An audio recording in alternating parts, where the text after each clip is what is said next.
Y, sinceramente, creo que simplemente me conformé. ¿Sabes? Esa fue la frase. 7 palabras lanzadas como migajas sobre la mesa entre cucharadas de risotto. La vela parpadeó. Su madre parpadeó 2 veces. Y su hermana soltó un pequeño y deleitado jadeo, como si hubiera estado esperando a que el drama finalmente saliera a la superficie. Nadie me miró. No hacía falta. Lo oí todo con una claridad cristalina. Después de todo, estaba sentado justo enfrente de ella, todavía con el tenedor en el aire, todavía intentando recordar si ya le había dado las gracias al camarero. Pensé que tal vez había oído mal. Incluso la miré entrecerrando los ojos, como si de alguna manera su rostro pudiera delatar que era una broma. No lo era. No me miró cuando lo dijo. Apuntó sus palabras justo a mi izquierda, como una confesión destinada a la sala, pero no al hombre con el que técnicamente seguía casada. Sus dedos arremolinaban el vino en pequeños y perezosos círculos. Su tono era ligero, como si hablara del tiempo, y yo me quedé allí sentado como un turista en mi propio funeral. Nadie se movió. Incluso la música de jazz del restaurante pareció detenerse. Su padre se movió incómodo y se aclaró la garganta como si quisiera cambiar de tema, pero su madre se inclinó más, con las cejas arqueadas en un horror emocionado. ¿Conformado?, preguntó su madre, como si la palabra tuviera un sabor caro. Ella asintió. Quiero decir, lo quiero, pero no es que él sea, y entonces hizo lo peor posible. Se detuvo. Hizo un sonido. Una de esas risas suaves y petulantes, exhaladas, que hacen las mujeres cuando creen que han dicho justo lo necesario. Ojalá hubiera terminado la frase. Ojalá hubiera dicho las palabras en voz alta para no tener que rellenar yo mismo el espacio en blanco. Pero lo hice. Por supuesto que lo hice. No soy atrevido. No soy emocionante. No tengo veleros, ni escribo novelas, ni me detienen en las fiestas desconocidos preguntándome de dónde he sacado mi colonia. Soy el tipo que se acuerda de comprar pilas antes de que el detector de humo pite. Soy el que arregla silenciosamente el triturador de basura y nunca se queja cuando las sobras van a parar al perro de su amiga en lugar de a la nevera. Pero conformado. No estaba borracha. No estaba enfadada. Simplemente fue sincera. Y de alguna manera eso fue peor. No me levanté de inmediato. Eso habría sido dramático y no se me da bien el drama. Seguí comiendo durante otros 5 minutos, masticando una pasta que se convirtió en cartón en mi boca. Seguía sintiendo mientras su hermana hablaba de pilates. Incluso me reí cuando su hermano hizo esa broma sobre las criptomonedas. Pero algo me abandonaba silenciosamente, como el aliento en un espejo frío. Cuando finalmente me levanté, nadie me detuvo. Ella ni siquiera preguntó a dónde iba. No levantó la vista. Simplemente alcanzó su copa de vino de nuevo y dijo, siempre se va así, como si yo fuera un niño con un berrinche. Caminé hasta el aparcamiento, pasando las lámparas de calor y el cartel que decía, se recomienda reservar. Pasé al aparcacoches que me entregó las llaves sin decir una palabra. Me senté en el coche con el motor apagado durante 30 minutos, simplemente mirando mis propias manos en el volante, preguntándome qué parte de mí la había cansado tanto que se olvidó de que yo era real. Conformado. Resonaba en mi pecho como una moneda caída en un pasillo vacío. No fui a casa. No le envié un mensaje de texto y no lloré.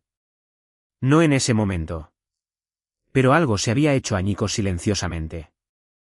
Tan silenciosamente que ni siquiera yo lo había oído hasta que fue demasiado tarde.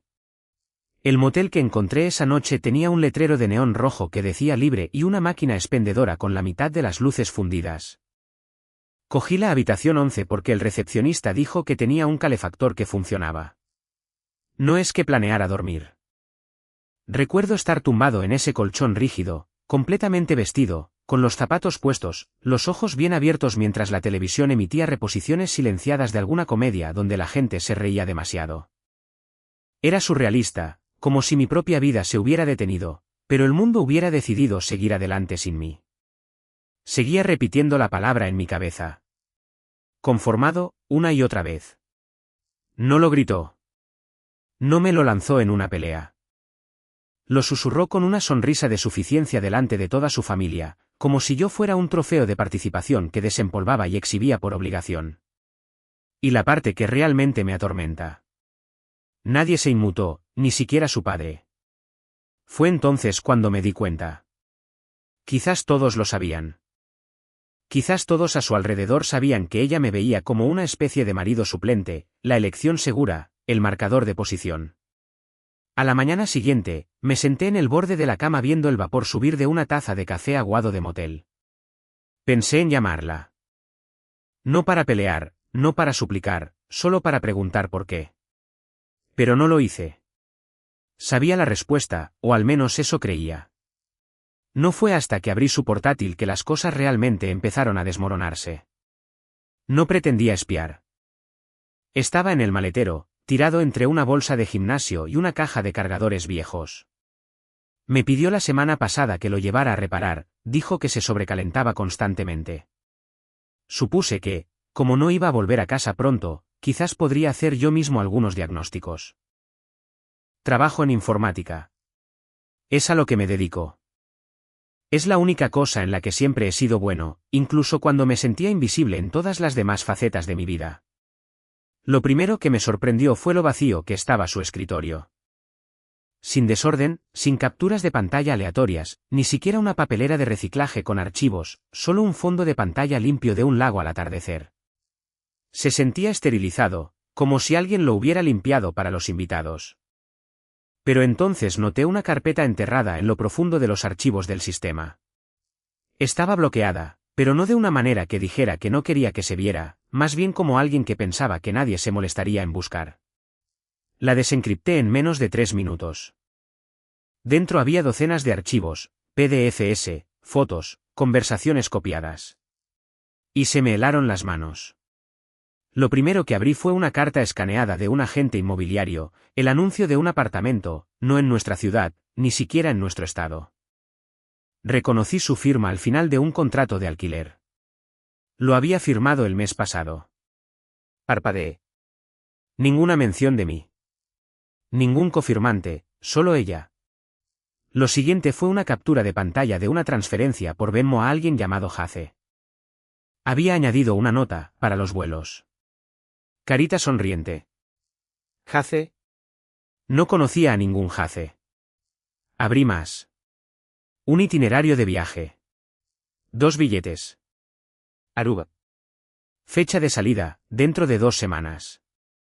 Luego los mensajes. No correos electrónicos, no mensajes de texto. Mensajes directos en alguna aplicación oscura de la que nunca había oído hablar. Algo encriptado. Su historial de chat se remontaba a 6 meses. 6 meses. Fue como ver un lento colapso en tiempo real. Bromeaba sobre mí. Me comparaba con este tipo, decía que yo era cómodo, predecible, su técnico de apoyo emocional.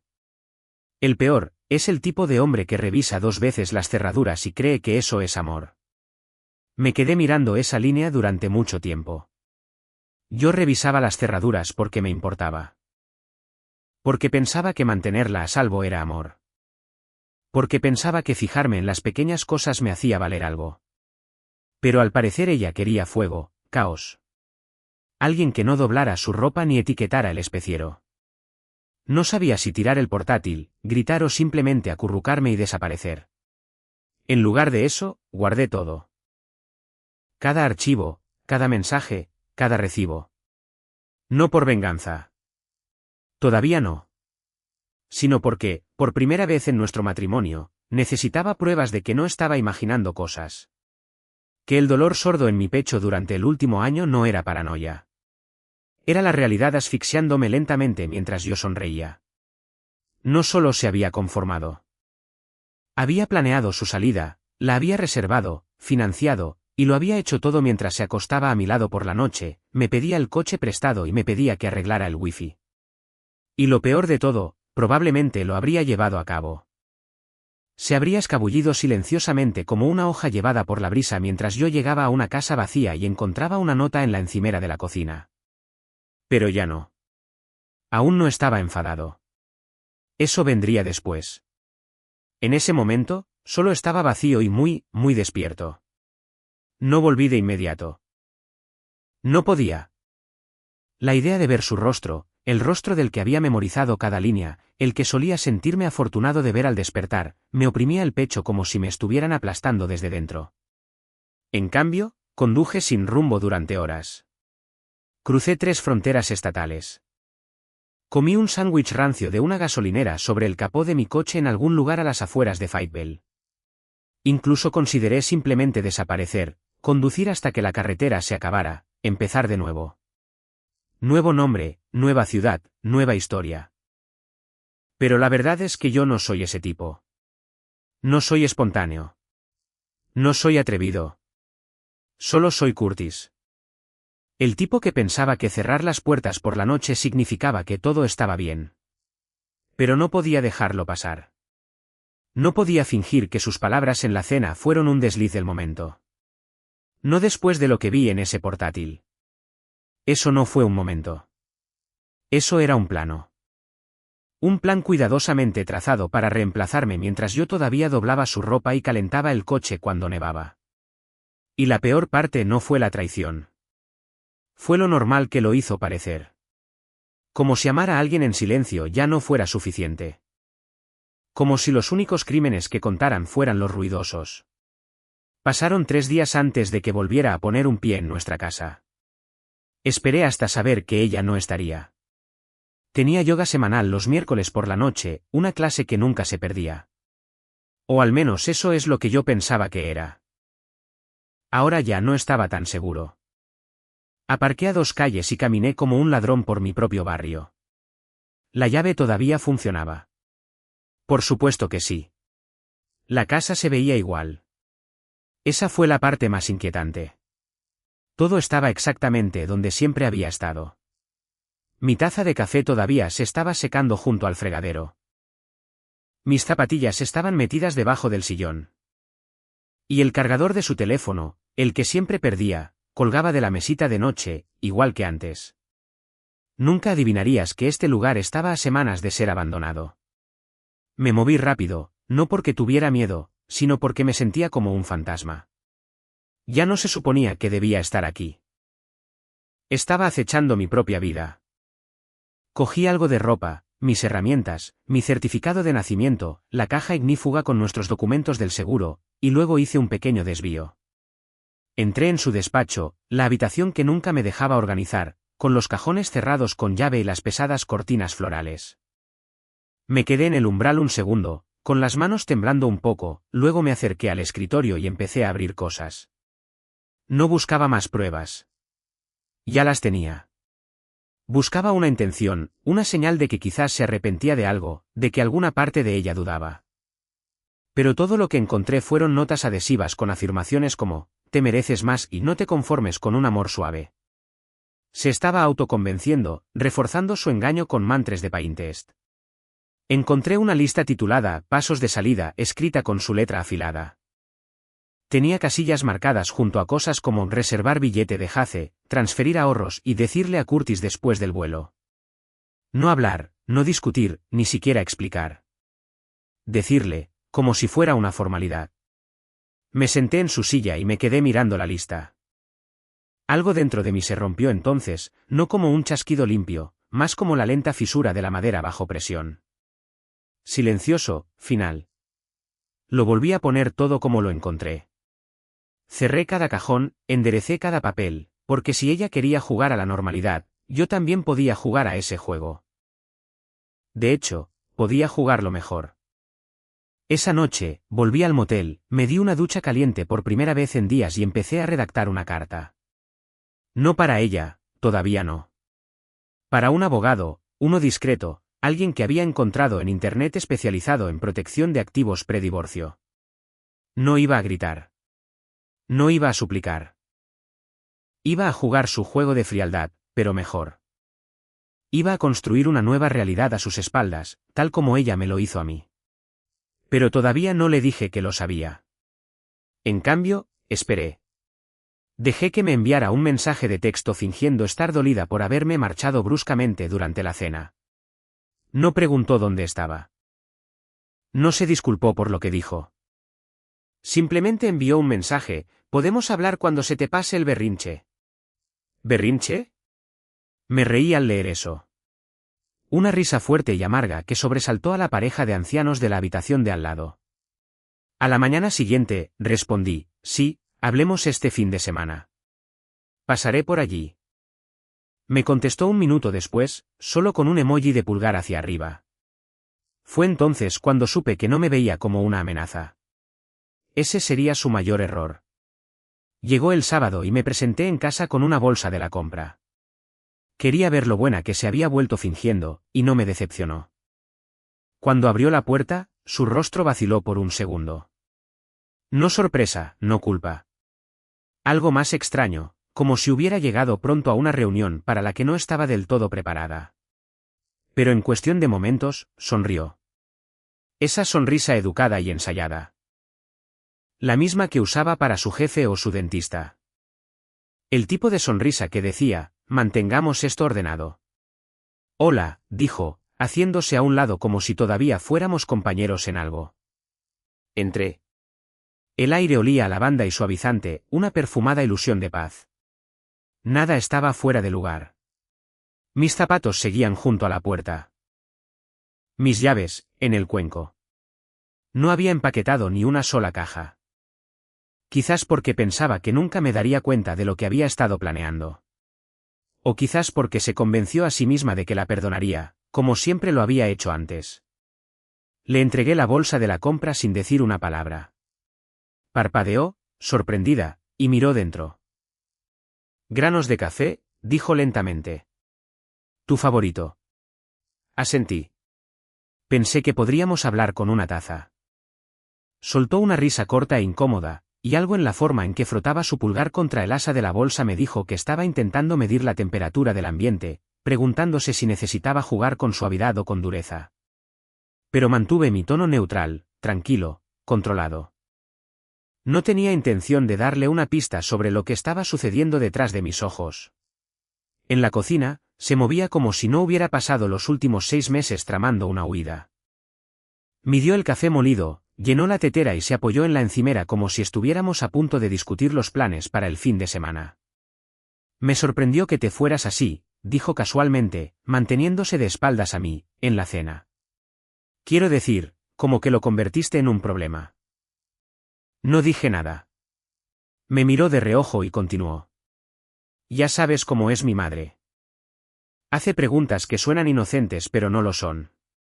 Y yo estaba bromeando, obviamente. No lo dije de esa manera. Aún así, no dije nada. Se cruzó de brazos, su confianza flaqueando. Lo sabes, ¿verdad? Respiré lentamente. Has estado hablando con alguien llamado Jace. Su mandíbula no se cayó. Sus rodillas no se doblaron. En cambio, parpadeó 3 veces y dejó la taza que sostenía sobre la encimera con cuidadosa precisión. Luego vino la clásica desviación.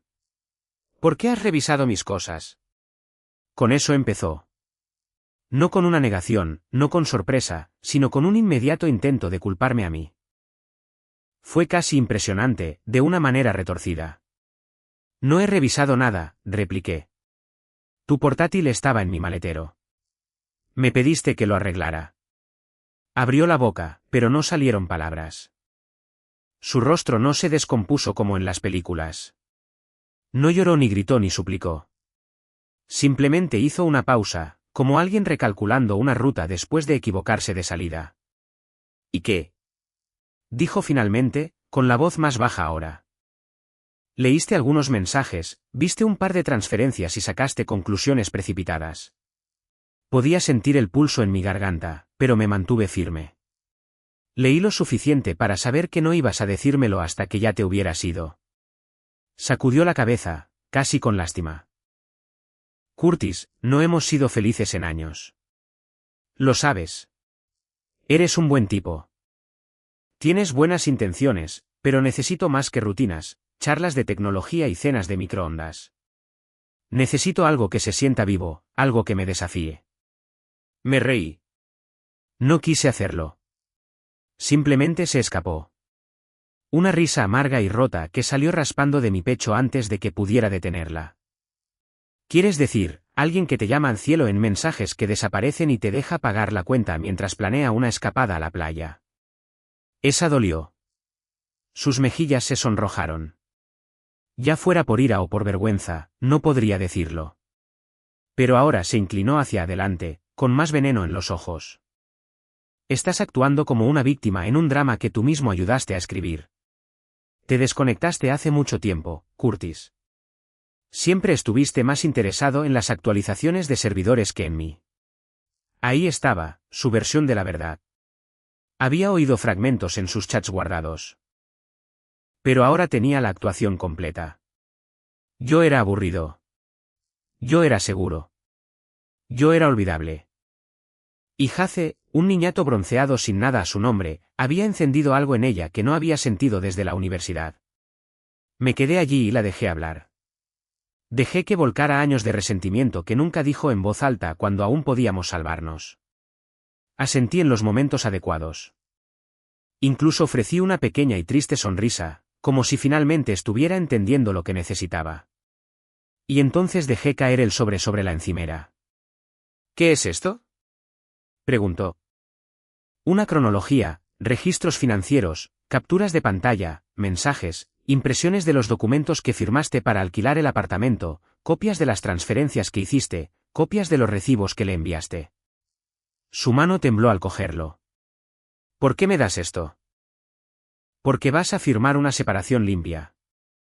Sin impugnaciones, sin reclamar la casa, sin reclamar mi jubilación, sin pagos por la puerta de atrás. Te irás con lo que trajiste. Intentó hablar, pero la interrumpí. Y si no lo haces, enviaré esta carpeta a tu empresa, a tus padres y tal vez incluso a la novia de Jace, porque sé que él tampoco está soltero. No solo me traicionaste a mí. Te asociaste con el mentiroso de otra persona. El silencio que siguió fue atronador. Sin gritos, sin portazos, solo la aguda inhalación de alguien que se da cuenta de que las reglas del juego han cambiado. ¿Viniste aquí a chantajearme? No, dije con calma. Vine aquí a darte una opción. ¿Quieres libertad? Tómala. Simplemente no esperes que venga envuelta para regalo. Salí antes de que pudiera responder. No necesitaba su reacción. Ya tenía lo que había venido a buscar, el control. Pasé los 2 días siguientes de vuelta en el motel, caminando en círculos y mirando al techo como si contuviera respuestas que había pasado por alto la primera vez. El sobre ya no estaba en mis manos y, legalmente hablando, había hecho todo según las reglas. Pero no me sentía triunfante. No me sentía aliviado.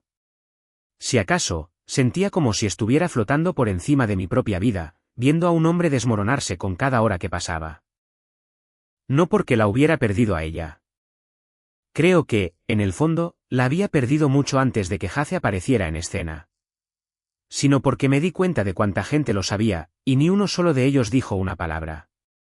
Empezó cuando su hermana, Melanie, me envió un mensaje.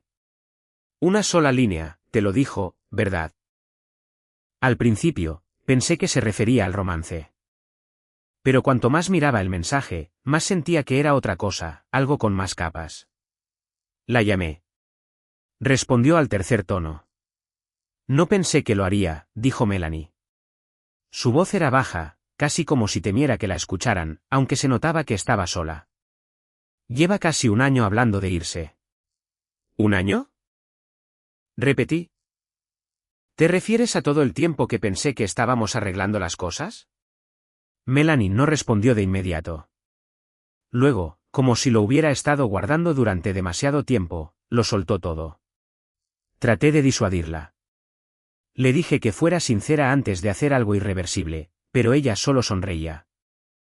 Seguía diciendo que no lo entenderías, que no lo pillarías porque eras demasiado cómodo, demasiado pasivo. Esa palabra otra vez, cómodo. Aparentemente, ese fue el clavo en mi ataúd. ¿Y Jace? Pregunté. ¿Tú también lo conoces? Lo conocí una vez, admitió. Lo llevó a la inauguración de una galería cuando dijo que estabas fuera de la ciudad por trabajo. Lo presentó como un amigo. No me lo creí. No tenía palabras, solo silencio. Del tipo que te hace zumbar los oídos. Lleva meses reescribiendo vuestro matrimonio, añadió Melanie, para sí misma. Para nosotros, te convertiste en este marcador de posición en su cabeza. Alguien de quien se convenció a sí misma que había superado. Y una vez que tuvo la historia clara, dejó de verte por completo. Eso rompió algo en mí. No el engaño, no la traición, sino la idea de que había pasado tanto tiempo reconstruyendo la realidad de una manera que me convertía a mí en el problema. Que me convirtió en una caricatura para poder justificar su doble vida. Ya no era una persona para ella. Era un recurso narrativo. Le di las gracias a Melanie y colgué. Más tarde esa noche, recibí una llamada de un número desconocido. Cuando contesté, una voz de hombre se oyó, baja y vacilante. ¿Es usted Curtis? Sí. Hubo una pausa. Soy Aaron. El hermano de Jace. Casi se me cae el teléfono. ¿Cómo conseguiste este número? Pregunté bruscamente. Dejó una impresión en mi casa, dijo Aaron, de su itinerario de viaje con tu número garabateado en la parte de atrás. No creo que fuera su intención, pero pensé que si alguna vez iba a decir algo, tenía que ser ahora. Me senté en el borde de la cama, con todo el cuerpo tenso. Mi hermano no es quien crees que es, continuó Aaron. No es la primera vez que hace esto. Tiene un patrón. Mujeres mayores, generalmente casadas, las hace sentir que él es su escapatoria. Luego las exprime y desaparece. No dije nada. Apenas podía respirar. Se lo hizo a una mujer con la que solía salir, prosiguió Aaron. Le dijo las mismas cosas que probablemente le dijo a tu esposa. Que era especial, diferente, que valía la pena luchar por ella. Que la esperaría, que la llevaría a un lugar nuevo. Ella dejó a su marido, lo perdió todo, y él desapareció 3 semanas después. ¿Estás diciendo que mi esposa no es la única? Aaron soltó una risa amarga. Estoy diciendo que Jace ni siquiera recuerda su nombre cuando el viaje termina. Hablamos durante 20 minutos. Me contó cosas que no quería creer pero que de alguna manera ya sabía. Cómo Jace cambiaba de identidad. Cómo nunca se quedaba en un lugar. Cómo se jactaba de las mujeres como si fueran fichas de póker. Y lo peor de todo, cómo a menudo no actuaba solo. Suele elegir a mujeres con problemas, dijo Aaron. Mujeres que ya se están distanciando de sus maridos. Él no rompe las cosas. Simplemente aparece cuando las grietas ya son visibles. Después de la llamada, me senté en silencio. La narrativa cambió. Esto no era solo una esposa buscando algo más. Era una mujer que había estado rondando la idea de escapar durante tanto tiempo que la primera puerta abierta le pareció la salvación. Y corrió hacia ella, sin comprobar ni una sola vez quién la sostenía. Pero lo que no se dio cuenta fue que detrás de esa puerta no había una nueva vida. Había un espejo, uno que le mostraría todo en lo que se había convertido. Ahora tenía la verdad. No solo sobre ella, sino sobre lo que estaba a punto de encontrar. Y extrañamente, ya no estaba enfadado. Estaba esperando, porque pronto ella sería la que me llamaría. Fue 2 semanas después cuando mi teléfono se iluminó de nuevo con su nombre. No la había bloqueado, aunque lo pensé más de una vez. No sé por qué no lo hice. Una parte de mí necesitaba verlo cuando finalmente se rompiera. Necesitaba presenciar el momento en que la máscara que había llevado con tanta confianza comenzara a desprenderse. Y ese momento llegó a las 9:13 de un miércoles por la noche, a la misma hora en que solíamos ver juntos esa horrible serie de crímenes, la que siempre fingía odiar pero nunca se perdía. La primera llamada la dejé sonar. La segunda la observé en silencio. A la tercera, contesté. Su voz llegó temblorosa, como alguien que se esfuerza por no dejar ver el pánico. «Curtis, ¿podemos hablar?» No dije nada al principio. Dejé que el silencio se alargara lo suficiente como para que se preguntara si la línea se había cortado. Luego, con calma, ¿sobre el apartamento o sobre el hombre que probablemente esté a medio camino de Belice a estas alturas? Su respiración se entrecortó. «No sé dónde está», dijo. Se suponía que nos encontraríamos en Miami. Nunca apareció. Su número está desconectado. Sus redes sociales han desaparecido. No sé qué está pasando. Casi sentí pena por ella. Casi. Pero la mujer al otro lado de la línea ya no era mi esposa. Era alguien que no reconocía. Alguien que había mentido tan cómodamente que incluso ahora, cuando el suelo se resquebrajaba bajo sus pies, aún esperaba que yo fuera quien la salvara de la caída. Curtis, no tengo a dónde ir. No pido volver. Es solo que no sé quién soy ahora mismo. Fue sincera. Probablemente la primera cosa sincera que me había dicho en más de un año. Pero la sinceridad ya no era suficiente. ¿Alguna vez planeaste decírmelo? Pregunté. Antes del vuelo, antes de las maletas, antes de la mentira sobre tu clase de yoga. ¿Hubo alguna versión de esto en la que me enterara porque tuviste la decencia de admitirlo? Hubo una pausa, luego un suave y roto no. Empezó a llorar, pero no como en las películas. Sin sollozos desgarradores ni disculpas a gritos. Fue más silencioso que eso, más derrotado. La imaginé en la oscuridad, con el maquillaje corrido, sentada sola en cualquier hotel del que había esperado huir de la vida que tenía conmigo. Y me di cuenta entonces de que no solo había perdido a Jace. Había perdido la fantasía, la versión de sí misma que estaba persiguiendo. Pensé que él era el indicado, susurró. Sé cómo suena, pero me hizo sentir como si estuviera despertando después de mucho tiempo dormida. Y ahora es como si nada de eso hubiera sido real. Oh, fue real, dije. Simplemente no de la manera que querías que fuera. Trató de recomponerse, de sonar compuesta de nuevo. Voy a perder mi trabajo, dijo. Si esto se sabe, si el bufete se entera de que he estado transfiriendo dinero y planeando todo esto mientras facturaba horas no terminó. No hacía falta. Su voz cambió de nuevo, más suave ahora, casi infantil. ¿Todavía tienes el sobre? Lo miré, sobre el escritorio a mi lado, sellado en una funda de plástico, intacto desde el día en que lo dejé en la oficina del abogado. Por supuesto que todavía lo tenía. Y todavía podía enviárselo a su empresa, a sus padres, a sus amigos, a cualquiera alrededor de quien hubiera construido su imagen. Sí, dije. Esperó a que continuara. No lo hice. Curtis, por favor, susurró finalmente. Tienes todo el derecho a odiarme, pero necesito tu ayuda. No sé cómo arreglar esto. Y ahí estaba de nuevo, esa atracción familiar. La parte de mí que siempre intervenía cuando ella se desmoronaba. El impulso de consolar, de cargar, de perdonar. Pero algo había cambiado. No solo engañó. No solo mintió. Desmanteló al hombre tranquilo y leal que estuvo a su lado durante casi una década y lo hizo parecer una broma, un accesorio temporal, desechable, aburrido. Y ahora que su plan se había derrumbado, ahora que su salvador se había desvanecido en el mismo aire en el que ella esperaba desaparecer, ahora recordaba quién era yo. Lo pensaré, dije, y colgué. Me quedé mirando la pared durante mucho tiempo después de eso. No estaba enfadado. No estaba herido.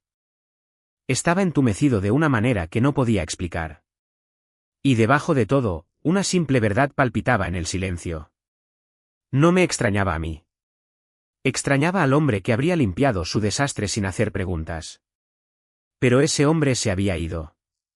Y el que quedaba, apenas estaba empezando.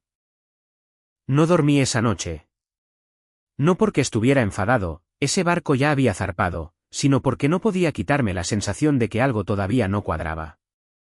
Todo parecía demasiado ensayado, demasiado pulcramente trágico. Perdió a su hombre de fantasía, claro. Pero su voz en el teléfono, ese filo de pánico, no sonaba a corazón roto. Sonaba a miedo. Alrededor de las 4 de la mañana, me senté y abrí mi portátil, no por curiosidad, sino por instinto.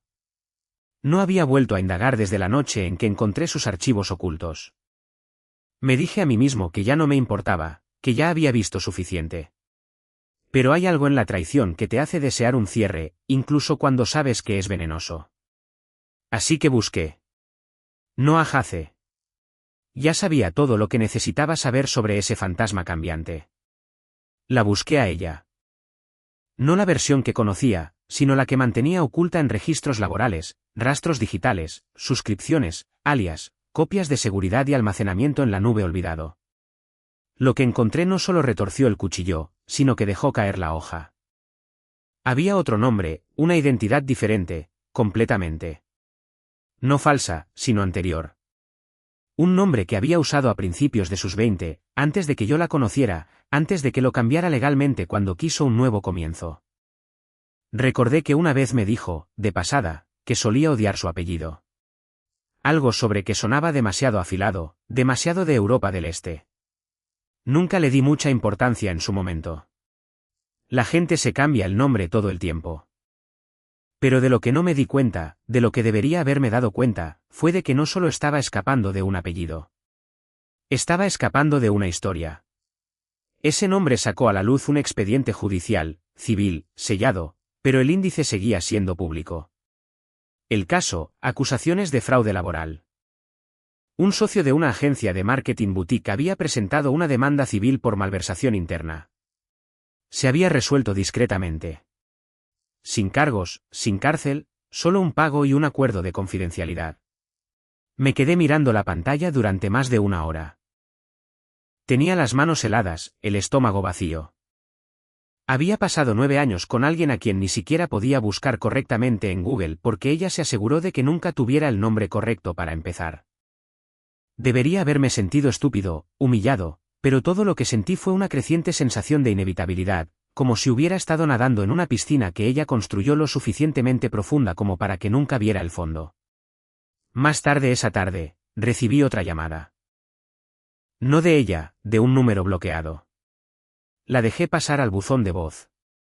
Cuando lo escuché, una voz de hombre habló, mayor, áspera, deliberada. No sé qué asuntos tienes con ella, pero si tienes algo financiero, legal o de otro tipo, es hora de que te retires. Aléjate. Clic sin nombre, sin número. Pero no lo necesitaba.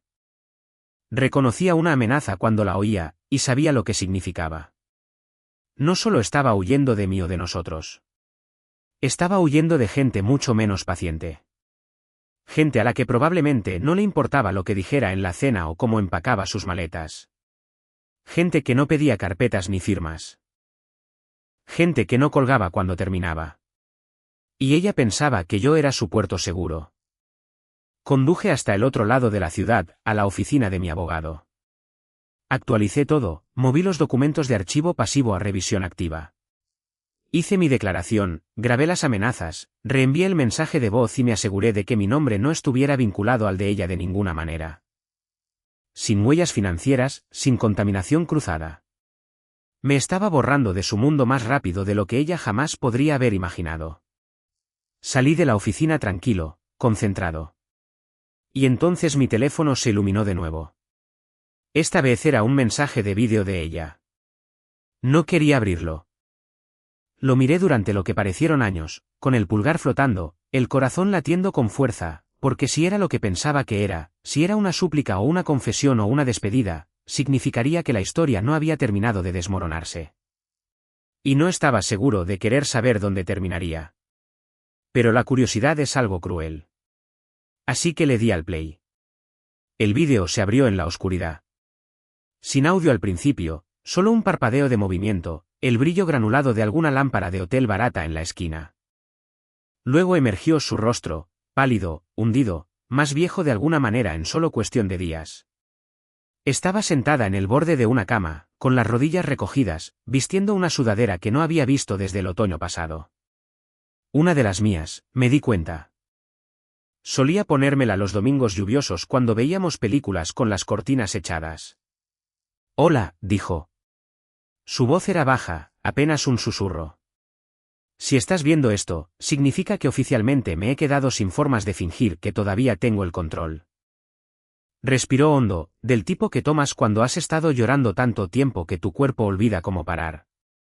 La cagué, continuó. No solo con Jace. No solo con lo que dije delante de mi familia. La cagué hace años. Creo que empecé a construir muros incluso antes de que te dieras cuenta. Empecé a decirme a mí misma que no eras suficiente. No porque no lo fueras, sino porque no podía admitir que yo no lo era. Quería que alguien me rescatara de mi propio aburrimiento, de mi propio fracaso. Y en lugar de arreglar algo, lo hice todo estallar. Hizo una pausa, limpiándose la cara con la manga. No te envié esto para pedirte perdón. Ya no soy tan egoísta. Lo envié porque te mereces la verdad, la completa. Mentí sobre quién era, sobre quién solía ser. Probablemente ya lo has descubierto. No te insultaré explicándolo. He hecho cosas de las que no estoy orgullosa. Solo quería que supieras que, por una vez, veo el daño que causé y lo siento. Miró directamente a la cámara, con los ojos húmedos pero firmes. Tú nunca fuiste el aburrido. Fuiste el ancla. Y yo la solté. La pantalla se puso en negro. Sin música dramática. Sin fundido. Solo un final silencioso y contundente, como si la mujer que creía conocer finalmente hubiera dejado de correr el tiempo suficiente para decir algo verdadero. No respondí. No quedaba nada que decir. Firmó los papeles 2 días después. Sin negociación, sin resistencia. Mi abogado dijo que fue el proceso sin oposición más rápido que había visto en todo el año. No intentó quedarse con la casa. No luchó por el coche ni por las cuentas. Se fue con su ropa, su culpa y el conocimiento de que no habría un público aplaudiendo el final que una vez imaginó. Y yo, empecé poco a poco. Me mudé de la ciudad, no muy lejos, solo lo suficiente para respirar sin toparme con lugares que susurraran su nombre. Acepté un trabajo en una empresa de informática local que realmente valora a las personas por encima de la ostentación. Alquilé una casita tranquila con una valla torcida y un porche honesto. Incluso planté tomates, algo que nunca pensé que haría. De vez en cuando, pienso en quién solía ser. El tipo que revisaba 2 veces las cerraduras y memorizaba los pedidos de café. El que pensaba que el amor significaba permanecer en silencio para mantener la paz. Ya no odio esa versión de mí. Lo veo como los cimientos, la parte que no se rompió, incluso cuando todo lo demás lo hizo. Y lentamente, muy lentamente, he empezado a construir algo nuevo sobre él. No es llamativo. No hay un rebote dramático ni un romance torbellino. Solo un hombre que finalmente aprendió que ser constante no significa ser insignificante. Que la amabilidad no es debilidad. Que marcharse cuando alguien cruza la línea no es un fracaso. Es respeto por uno mismo. Un domingo por la mañana, meses después de que todo se calmara, me senté en ese porche torcido con una taza de café de verdad, el sol en la cara, un libro en la mano, y por primera vez en lo que parecieron años, sonreí sin un peso en el pecho. Fue entonces cuando supe que ya no estaba sobreviviendo a su traición. Estaba viviendo mi paz.